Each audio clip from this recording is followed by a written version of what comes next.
this is John Gustafson from John's Table Tennis Training. Today we're talking about preparing for tournaments, basically expecting the unexpected when you go into a tournament.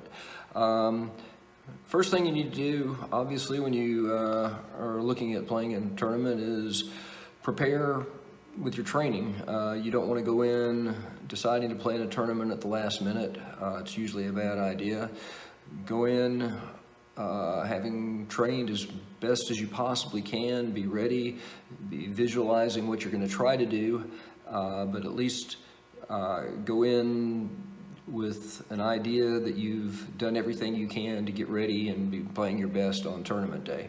One of the things that of us equipment junkies do is mess around with our equipment too close to a tournament. You really don't want to do this. Make sure that the paddle that you're using on the day of the tournament is the same one you've been using for the weeks when you've been preparing. Equipment changes are okay at times. Maybe a better time to think about it is after the tournament. Look and see what you've done during the tournament and figure out if maybe there's something that you do need to change.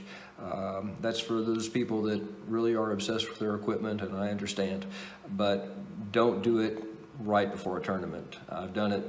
It's always a bad idea.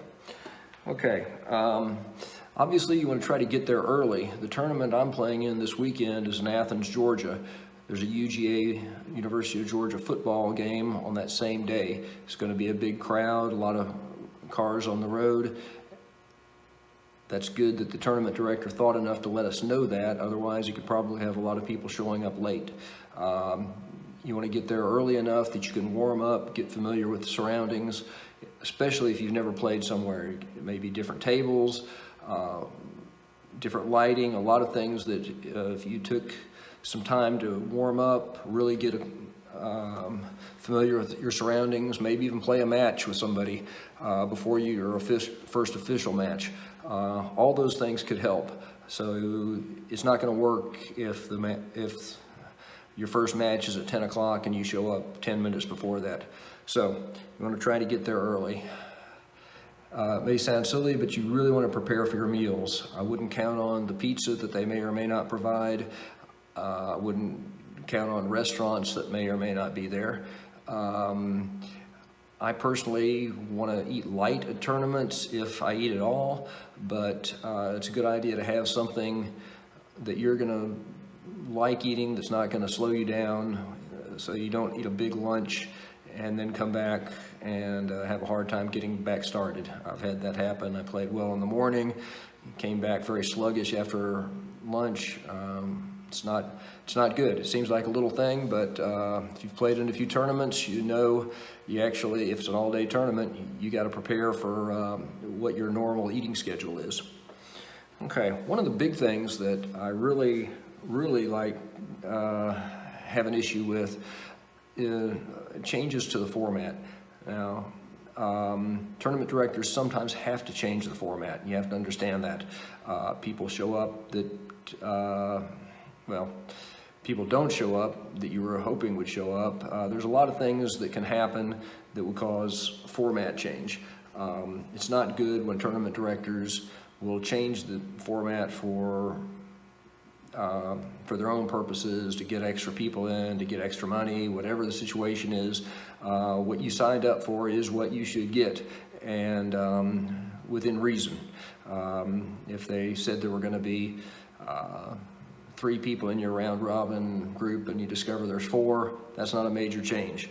But if they told you it's going to be a round robin situation where you're going to get at least 4 or 5 matches and then you discover a single elimination, that is a big deal, and tournament directors shouldn't do that, but I've seen similar things done.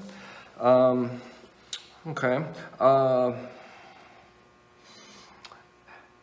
I guess the main point of all this is that when you go into a tournament, be prepared with everything that you possibly can be prepared for, realizing you're not going to be able to be prepared for every possible scenario.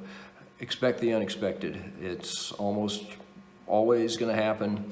One of the things you can do to calm down, keep your nerves down when you play a tournament is realize that this doesn't have to be the only tournament you ever play in. If it's the only tournament you play in all year, you're going to put in extra pressure on yourself.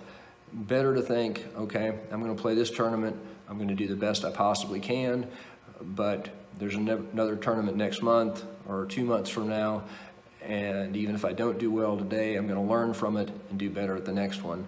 Some coaches would tell you it takes maybe 5, 6, or more tournaments to really get your best tournament performance out of you. So if you want to do your best and minimize the nervousness, go ahead and plan for a second tournament right after the first one. When I've had good tournaments, usually it came as a bit of a surprise to me that I had done so well, but you don't know going in. You may have a great tournament, you may have a terrible tournament, but it certainly helps to realize that you don't have to put all your eggs in one basket on this. There's another tournament that you can participate in next time, so all the rating points you may have lost this time, hopefully you can get them back next time.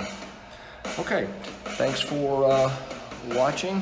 I'm John Gustafson from John's Table Tennis Training. Hope to see you again next time. Thanks.